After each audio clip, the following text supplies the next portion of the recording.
জীবনে কোনো দিন মহিলা মানুষের খেলা দেখি নেই। তাই এই মহিলা মানুষের খেলা দেখার জন্য বাস্তবে দেখার জন্য কত চেষ্টাই করেছি, কিন্তু পারিনি। অবশেষে এক পর্যায়ে খেলা দেখার সৌভাগ্য হইল। সেই গ্রামের আঁকাবাঁকা রাস্তা দিয়ে গেলাম। তারপরে রাস্তার মাঝখান দিয়ে অনেক ভাঙা রাস্তা, যাইতেও সমস্যা হয়। তারপরেও খেলা দেখার একটা নেশা, খেলা দেখতেই হবে। গ্রামের প্রাকৃতির মধ্য দিয়ে সেই খেলা দেখার স্থানে আমরা চলে গেলাম।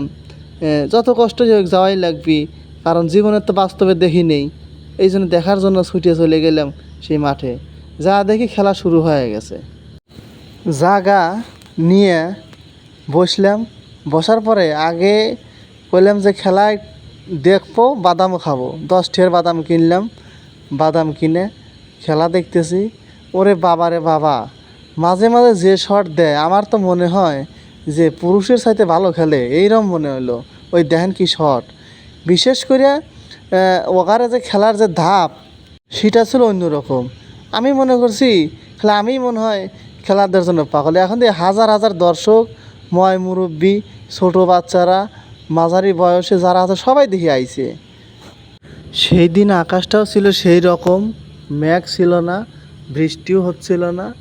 আর লোকজন খেলা দিয়েও সেই মজা পাইছে।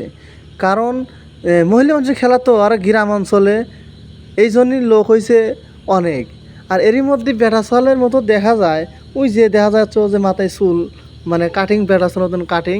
আমি তো প্রথম মনে করছিলাম ও মনে হয় বেটাচল, পরে দেখলাম যে না, ভালো করে দেখি যে না, মহিলা মানুষ। টিভিতে খেলা দেখছি মহিলা মানুষের, এখন আবার বাস্তবে দেওয়ার পরে বুঝলাম যে না, আসলে ওরা ভালোই পারে।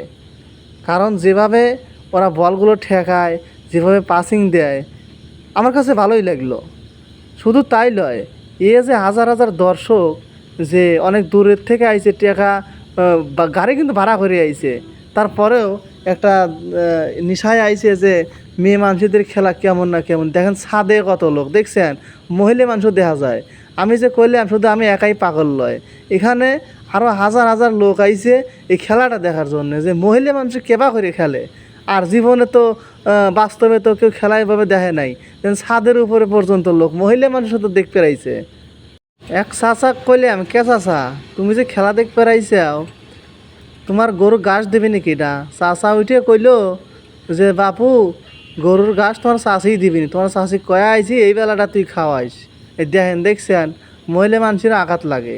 এই যে আঘাত লাগিয়েছে, কোচার কীভাবে টাইনিয়ে দিচ্ছে, কত সুন্দরভাবে টাইনিয়ে দিচ্ছে, যাতে প্লেয়ার যাতে কোনো সমস্যায় না ভোগে। এই যে আমার ঘরে রেফারিও আইছে, দেখতেছি রেফারি তাক ডিসিশন দিচ্ছে বাইরে যাও। এই জন্য কোচার দেন হাত ধরে বাইরে নিয়ে যাচ্ছে। মেয়েটা ভালোই খেলিছে, খারাপ না। কোচার দেন কত সুন্দরভাবে তাকে যত্ন সহকারে হাত পা টানিয়ে দিয়ে কোনো কাম হইল না।